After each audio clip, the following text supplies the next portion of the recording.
પત્રકાર પરિષદ યોજી મ્યુનિસિપલ કમિશનરે આપ્યું નિવેદન. વડોદરાના વિકાસ માટે આવક ઊભી કરવા પાલિકા હસ્તકના પ્લોટ કરાશે વેચાણ. પ્રદૂષણને નિયંત્રિત કરવા ઉપર ભાર મુકાશે. શહેરના એન્ટ્રી સ્થળે ભવ્ય ગેટ બનાવવામાં આવશે. શહેરના ફાઉન્ટેન શરૂ કરવામાં આવશે. હેરિટેજ ઇમારતોને એક પછી એક સમારકામ કરવામાં આવશે. પાર્કિંગની ઊભી કરવામાં આવશે સુવિધા. 8,000 નવા આવાસો બનાવવાનું આયોજન. આગામી સમયમાં બસો શરૂ કરવામાં આવશે. શહેરીજનોને પૂરતા પ્રેશર શુદ્ધ પાણી મળે તેવો ભાર મૂકવામાં આવ્યો. શહેરમાં 3 નવા ઓડિટોરિયમ અને દરેક ઝોનમાં અતિથિગૃહ બનાવાશે. શહેરમાં તેજી ઓજી વિસ્તારમાં સીસીટીવી કેમેરા લગાવવામાં આવશે. બાપોદ તળાવ ડેવલપ કરાશે. વિવિધ સમાજના લોકો આરતી કરી શકશે. સુરસાગર ખાતે અઠવાડિયામાં 1 દિવસ આરતી કરવામાં આવશે. તળાવ વધુ ડેવલપ કરાશે. સ્લમ ફ્રી સિટી બનાવવામાં આવશે. ₹330 કરોડના ખર્ચે એસી રોડ બનાવવામાં આવશે. વડોદરામાં કુલ 10 બ્રિજ બનાવવાનું આયોજન. 5 બ્રિજની ચાલી રહી છે કામગીરી. ઓજી વિસ્તારમાં પાણી, ડ્રેનેજ, સ્ટ્રીટ લાઇટ, ગાર્ડન સહિતની પ્રાથમિક સુવિધાઓ પૂરી પાડવામાં આવશે. ઓજી વિસ્તાર ઉપર ભાર મૂકવામાં આવ્યો. સૌપ્રથમ વડોદરાના મીડિયા અને મિત્રોને આભાર માનીએ છીએ. અમારી આમંત્રણને માન આપીને અહીંયા બધા પધાર્યા છો, એ બદલ ફરીથી આપને આભાર માનું છું. આજે વડોદરા મહાનગરપાલિકાના વડોદરા સિટી માટે 2026-27નું અંદાજ ડ્રાફ્ટ બજેટ છે. એને અમે વિરાસતી વિકાસનું નામ આપ્યું છે. વડોદરા સિટીનું હેરિટેજ કોન્ઝર્વેશનને પ્રામાણિકતા આપીને આવનારા દિવસોમાં વિકાસ કામોમાં લઈ જવા માટે આ ડ્રાફ્ટ બજેટનો સમાવેશ કર્યો છે. સાથે સાથ જે પ્રાથમિક સુવિધાઓ પબ્લિક માટે છે, municipal services, primary municipal services, એના ઉપર મેક્સિમમ ફોકસ અમે આપ્યું છે.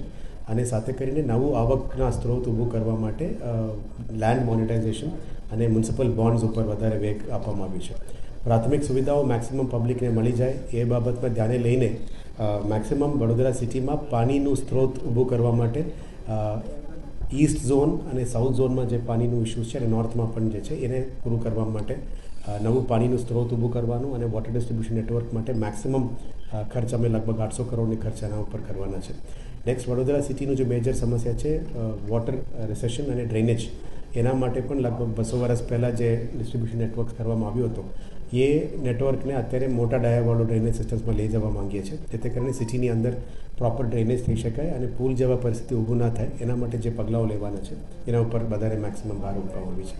ત્રીજું, જે સિટી એક્સપાન્ડ થઈ રહ્યા છે, જે પોપ્યુલેશન એક્સપાન્ડ થાય છે વુડા વિસ્તારમાં, એના પણ સાથે સમાવેશ કરતા નવા રોડ્સ, લગભગ ટોટલ 121 રોડ્સ નવા અને રોડ સાથે સાથે wall two wall tiling, wall two wall rods resurfacing સાથે લીધેલા છે. નેક્સ્ટ આફ્ટર દેટ સ્પોર્ટ્સ માટે વધારે પ્રામાણિકતા આપવામાં આવી છે. નવું પબ્લિક સિટીઝન સિવિક સેન્ટર્સ 4 ઝોનમાં અમે ઉપલબ્ધિઓ કરવાના છે. સાથે સાથે સિટીઝન સિવિક સેન્ટર સાથે સાથે ઓડિટોરિયમ્સ અને નાગરગૃહની પણ સુવિધાઓ કરવામાં આવી છે. એને ધ્યાને લેતા આવનારા દિવસોમાં વડોદરા સિટીને ક્લીન અને ગ્રીન સિટી તરફથી લઈ જવા માટે પ્લાનિંગ જે છે એમાં maximum to maximum plantations, green energy migration, city mobility plan, electric buses, આ બધા ઉપર વધારે ફોકસ કરવામાં આવ્યું છે. અને સાથે સાથ આપ જોઈ શકો છો કે બિલ્ડિંગ હાઉસિંગમાં લગભગ 10,000 લોકોને નવા મકાન આપવા માટે મધ્યમ વર્ગના લોકોને મકાન સહાય પણ કરવાનું નક્કી કર્યું છે. આવનારા દિવસોમાં after Surat slum free city તરફની દિશામાં જે જવાનું જે પ્લાનિંગ છે એના ઉપર પણ વધારે ફોકસ કરવાનું છે. સ્પેશિયલ પેકેજ ઓજી વિસ્તાર, આઉટગ્રોથ વિસ્તાર માટે રોડ્સ, રસ્તા, drainage, street lights, gas pipelines, આ બધા તમામ સુવિધાઓ સાથે વોલ ટુ વોલ ટાઇલિંગ સાથે નવું જે ડિઝાઇન પ્રમાણે સેન્ટ્રલ ડ્રેનેજ સિવાય સાઇડ ડ્રેનેજ સિસ્ટમ્સનું ડક્ટ યુટિલિટી સિસ્ટમ્સ આધારે નવું રોડ્સ પણ કરવાનું નક્કી કર્યું છે. સિટીની અંદર ટ્રાફિકની સમસ્યાને હલ કરવા માટે કોરિડોર્સ આધારે સિટી પ્લાનિંગ રોડ પ્લાનિંગ કરવાનું શરૂ કર્યું છે. સાથે સાથે ટ્રાફિક ડીકન્જેશન સર્કલ્સ, ટ્રાફિક ડીકન્જેશન ડાયવર્ઝન્સ અને સિટી પોલીસ સાથે મળીને જે ટ્રાફિક રીએન્જિનિયરિંગ કરવાનું છે એના ઉપર પણ વધારે ભાર મૂકવામાં આવ્યું છે. સિટીમાં વડોદરા સિટીની અંદર પ્રોપર પાર્કિંગ પોલિસી અને સ્ટ્રીટ વેન્ડિંગ પોલિસીના આધારે નવું પાર્કિંગ પ્લોટ્સ અને પાર્કિંગ સ્પોટ્સ આઈડેન્ટિફાઈ કરવામાં આવશે. જે પાર્કિંગ અત્યારે ફૂટપાથ ઉપર ના કરવા માટે ફૂટપાથમાં વોકિંગ માટે યુઝ કરાય એવા દિશામાં કામગીરી કરવાનું અને રોડ્સમાં વારંવાર ડેમેજ ના થાય એના માટે લોંગ લાસ્ટિંગ રોડ્સ પણ બનાવવા માટે નક્કી કર્યું છે. મેજર ઇન્ટરવેન્શનમાં જે કામ ગુણવત્તાપૂર્વક થાય એના માટે ક્વોલિટી કંટ્રોલ સેલ પણ નવું ઊભું કરવા માટે નક્કી કર્યું છે. સાથે સાથે જે પણ પ્લાનિંગ થાય છે આડેધડ ખોદા ના થાય એના માટે GIS બેઝ પ્લાનિંગ ઉપર પણ માઇગ્રેટ કરવાનું નક્કી કર્યું છે. આપણા વડોદરા સિટીની આન બાન અને શાન જેવા હેરિટેજ પોલિસી નવું બનાવીને એમની કોન્ઝર્વેશન ઉપર પણ કામગીરી કરવાનું નક્કી કર્યું છે. એટલે એક પેટર્ન, એક પેલેટ ઉપર હેરિટેજ કોન્ઝર્વેશન અને ન્યૂ ડેવલપમેન્ટ કરવાનું નક્કી કર્યું છે. VMC માટે નવું ઓફિસ નવા પબ્લિક માટે નવું અટ્રેક્શનમાં આજુબાજુમાં નવું ક્રિએટિવ સિટી, સાથે સાથ નવા લિનિયર કેનાલ ગાર્ડન્સ, આવા મેક્સિમમ પબ્લિક સ્પેસીસ ઊભું કરવા માટે પણ નક્કી કર્યું છે. રોડ, રસ્તા, પાણી, ડ્રેનેજ સિવાય પ્રાથમિક સુવિધાઓમાં આંગણવાડીઓ માટે પણ 50 આંગણવાડીઓ બનાવવાનું નક્કી કર્યું છે. સાથે એક મોડલ સ્કૂલ બનાવવાનું નક્કી કર્યું છે. સ્ટ્રીટ લાઇટ્સમાં જે ડાર્ક સ્પોટ્સ છે અને રાતમાં વાપરવા માટે જે જરૂરિયાત છે ત્યાં સ્ટ્રીટ લાઇટ્સની વધારે કામગીરી માટે પણ નક્કી કર્યું છે. યુવાનો અને નારી શક્તિ માટે યુથ હોસ્ટેલ્સ અને વર્કિંગ વુમેન્સ હોસ્ટેલ્સ ઝોન દીઠ 4-4-8 બનાવવાનું નક્કી કર્યું છે. આવનારા દિવસોમાં વડોદરા સિટીની અંદર 14 નવા લાઇબ્રેરીઝનું પણ બનાવવાનું નક્કી કરવામાં આવ્યું છે. યોગના લોકો માટે નવા યોગ સેન્ટર્સ, 14 યોગા સેન્ટર્સ, અને વડોદરા સિટી આપ જાણો છો કે ઘણા બધા નવા ખેલાડીઓ અલગ ગેમ્સમાં પણ આપતા હોય છે. આપણા હાઈ પરફોર્મન્સ એથ્લેટિક સેન્ટર્સ પણ છે. એક્ઝિસ્ટિંગ સ્પોર્ટ્સ ફેસિલિટીઝને અપગ્રેડ કરવામાં આવશે અને 3 નવા સ્પોર્ટ્સ ફેસિલિટીઝ પણ ઊભું કરવામાં આવશે. આવનારા દિવસોમાં જ્યારે ગુજરાત મોટા ગેમ્સનું યજમાન બની રહ્યા છે, એને ફીડર કાડર તૈયાર કરવા માટે અને ટ્રેનિંગ ફેસિલિટીઝની જરૂરિયાત છે, એના માટે સ્પોર્ટ્સ ઉપર પણ વધારે ભાર મૂકવામાં આવ્યો છે. સાથે અધર ડેવલપમેન્ટ એક્ટિવિટી સાથે ઈ ગવર્નન્સ અને સિટીઝન સેન્ટ્રિક અપ્રોચ, મેક્સિમમ પાયાના સુવિધાઓ વોર્ડ લેવલમાં, ઝોન લેવલમાં મળે એ બાબતમાં સિટીઝન સેન્ટ્રિક સર્વિસીસમાં વધારે ફોકસ કરવામાં નક્કી કર્યું છે. આવનારા દિવસોમાં આરોગ્યમાં અને ક્લિનિનેસ, સ્વચ્છતા ઉપર પણ જે પણ પગલાઓ લેવાનું રહેશે એ બાબતમાં તમામ તૈયારીઓ કરવામાં આવશે. અને ઓવરઓલ સિટી ગ્રોથ જે છે એ વુડા વિસ્તાર અને રિજનલ ઇકોનોમિક માસ્ટર પ્લાન અને ગુજરાત રાજ્ય સરકારના ગ્રેટના પ્લાનને અલાઇન કરીને કરવામાં આવ્યું છે, જેથી કરીને આવનારા દિવસમાં ઇન્ક્રીઝ કનેક્ટિવિટી અને લોકો માટે free mobility plan, last mile connectivity પણ વધારે થઈ શકે એ દિશામાં કામગીરી કરવાનું નક્કી કર્યું છે. એટલે 2047 વિઝન ડોક્યુમેન્ટ અને 2030 વિઝન ડોક્યુમેન્ટને અલાઇન કરીને તમામ પોલિસી ડ્રિવન અપ્રોચ મારફતે કરવા માંગ્યું છે. 14 નવા પોલિસીસ સિટી માટે, water policy, greening policy, urban mobility policy, housing policy, street vendor policy, parking policy, આ બધા પોલિસી ડ્રિવન અપ્રોચમાં તમામ બજેટની કામ હાથ ધરવામાં આવી છે. વડોદરાને નવું દિશા અને નવું વિકાસના કામ આવનારા દિવસોમાં મળે અને વડોદરા સિટી ટિયર 2 સિટીઝમાંથી ટિયર 1માં પણ જવાનું જે તૈયારીઓ કરવું જોઈએ એ બાબતમાં તમામ તૈયારીઓ અમે શરૂ કરવામાં નક્કી કરી છે. રિફ્યુઝ ટ્રાન્સફર સ્ટેશન પણ આપણામાં નવું કરવાની જરૂરિયાત છે, એ પણ કામગીરી પ્રગતિમાં શરૂ કરી દેવાના છે.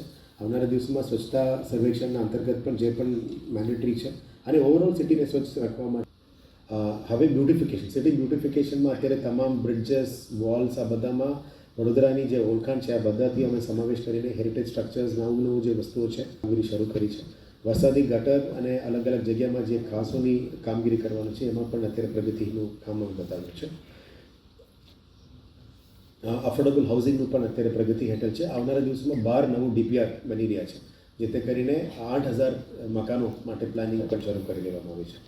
હવે સ્ટ્રીટ વેન્ડિંગ પોલિસી અંતર્ગત નવા food area, street vending park અને નવા હોર્ડિંગ ઝોન્સ અંતર્ગત આવનારા દિવસોમાં ટાઉન વેન્ડિંગ કમિટી નવા ફોર્મમાં નક્કી કરીને કામગીરી શરૂ છે. અત્યારે ગયા વર્ષના સ્વર્ણિમ ગ્રાન્ટથી રોડની પણ કામગીરી શરૂ કરી દેવામાં આવી છે. રોડ, બ્રિડજીસ અને ઇલેક્ટ્રિક મોબિલિટીની વાત કરી, જ્યારે ગોત્રીનું જે ચાર્જિંગ સ્ટેશન રેડી થશે અમે બસીસનું લાવવાનું નક્કી કરીશું. પાર્કિંગ પોલિસી પણ અમલમાં આવશે. અત્યારે આયોજન હેઠળના કામોમાં લગભગ 1230+ કામો અત્યારે આયોજન હેઠળ છે. આ કામોની અત્યારે વિગતવાર ડિટેલ્સ છે, એ area wise, ward wise details અમે સમાવેશ કર્યું છે. એ પછી અમે શીટ આપીશું. એમાં પણ લગભગ 106 કામ આયોજનમાં બિલ્ડિંગમાં છે. વરસાદી ગટરમાં 150 નવું કામો લીધેલા છે. પાર્ક્સ એન્ડ ગાર્ડન્સનું 9 કામ છે. પ્રાણી સંગ્રહાલયનું 21 કામ છે. અફોર્ડેબલ હાઉસિંગનું 9 કામ છે. આયોજનમાં રોડમાં લગભગ 25 નવા કામો અત્યારે આયોજનમાં લીધેલા છે. બ્રિડજીસમાં લગભગ સમાન માંજલપુર અને સેવાસી ખાતે 3 ઓડિટોરિયમ, એ હું આપને કીધું 500 અને 250 કેપેસિટીમાં 3 ઓડિટોરિયમ્સ અમે કરવામાં નક્કી કર્યું છે. નવા અતિથિ ગૃહ બનાવવાના છે. વોર્ડ નંબર 14માં એક મોટું લાઇબ્રેરી પણ બનાવવાના છે, જે ડિસ્ટ્રિક્ટ લાઇબ્રેરી તરીકે ઓળખાશે. અત્યારે ગાયકવાડ વખતનું સેન્ટ્રલ લાઇબ્રેરી સૌથી મોટું લાઇબ્રેરી છે. એટલે યોગ સેન્ટર્સની વાત થઈ ગઈ છે. એક ઇમ્પોર્ટન્ટ અનાઉન્સમેન્ટ છે, વડોદરા મહાનગરપાલિકા માટે નવું આઇકોનિક બિલ્ડિંગ ઓફિસ 150 કરોડમાં અમે નવા વડોદરા મહાનગરપાલિકાનું ઓફિસ બનાવવાનું નક્કી કર્યું છે, જેથી કરીને અત્યારે ખંડેરાવ માર્કેટમાંથી એ માર્કેટ બિલ્ડિંગ છે, એક્ઝિસ્ટિંગ સિસ્ટમ્સ એ મેન્ટેન કરીશું, તો નવા ઓફિસની પ્લાનિંગ શરૂ કરીને આ વર્ષે અમે કામગીરી શરૂ કરવાના છે. ઘણા વર્ષોથી પેન્ડિંગ છે, પણ this year we have plan to do it. Twin tower તરીકે સેટ કરી રહ્યા છે. હા, એક્વેરિયમ બાબતમાં વાત કરી, will be spending about 50 to 75 crores એક નવું અટ્રેક્શન વડોદરા માટે. New aquatic gallery and aquarium બનાવવાનું પ્લાનિંગ છે. જે રીતનું આઈટી સેલ તરફથી પણ ઓલમોસ્ટ 50 કરોડની નવું ખર્ચ કરીને એને પણ ઇન્ટગ્રેટ કરીને ડેટા શેરિંગ પણ કરીશું. અને વોર્ડ્સ અને સોસાયટીઝની અંદર ક્લિનિંગ માટે વધારે ફોકસ રહેશે. ઝૂની અંદર જે નવું જે કામગીરી થયું છે, મશીનરીઝમાં ખરીદીનું છે, ટોયલેટ્સનું વિગતો છે, વરસાદી ગટર્સનું છે, રેઇન વોટર હાર્વેસ્ટિંગ સ્ટ્રક્ચર્સ. વિશ્વામિત્રીમાં પણ આવનારા દિવસોમાં જે પણ રેજ્યુનેશન રિસ્ટ્રક્ચરિંગની કામ થયું છે, આવનારા દિવસોમાં ડેવલપમેન્ટલ વર્ક્સ ઉપર અને ડેવલપમેન્ટ ઓફ આર્ગ્યુમેન્ટેશન સર્વિસીસ અને આજવા રિઝર્વાયરમાં જે પણ આર્ગ્યુમેન્ટેશન છે એના ઉપર પણ કામગીરી કરવામાં આવશે. સાથે સાથે જે એક્ઝિસ્ટિંગ તળાવો છે, અમુક તળાવો નોટિફાઈ કરીને આઈડેન્ટિફાઈ કરીને એમને પણ ડેવલપમેન્ટ કરવાની જરૂરિયાત છે. એટલે સ્ટોન પિચિંગ, વોકવેઝ અને સિટીઝન્સ માટે કેવી રીતે આવા બધા કામ કરી શકાય એના ઉપર ફોકસ રહેશે. અને ઇવનિંગ લાઇટિંગ અને મધારનું ફેસિલિટીઝ કેવી રીતે આપી શકાય એ બાબતમાં ફોકસ અત્યારે ચાલી રહી છે, એ વધારે વેગ આપવામાં આવશે.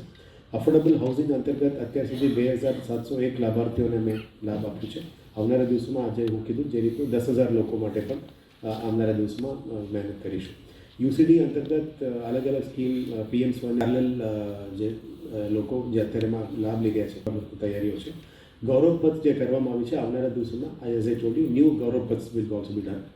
રોડ્સ ઉપર પણ જે આવનારા સ્લાઇડ્સમાં નવું આયોજનમાં હું બતાવીશ કયા વસ્તુમાં કામગીરી કરવામાં આવી છે. અત્યારે સિટી ટ્રાફિક પોલીસ સાથે મળીને અમે ડાયવર્ઝન્સ, બ્લોક્સ, પાર્કિંગ જગ્યા અને જે જંકશન્સ ઉપર જે છે કરવાનું છે બધું કામગીરી ચાલી રહ્યા છે. નવું સાઇનેજીસ પણ માય સિટી માય પ્રાઇડનું સાઇનેજીસની ઉપર પણ ફોકસ રહેશે.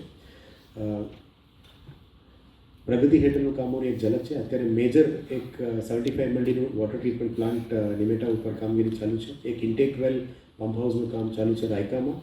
નિમેટામાં 50 MLDનું WT છે.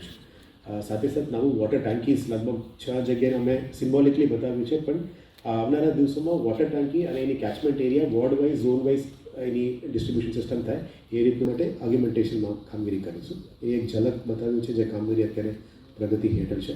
નવું આયોજનની કામ ઉપર અમે આગળ વધીએ.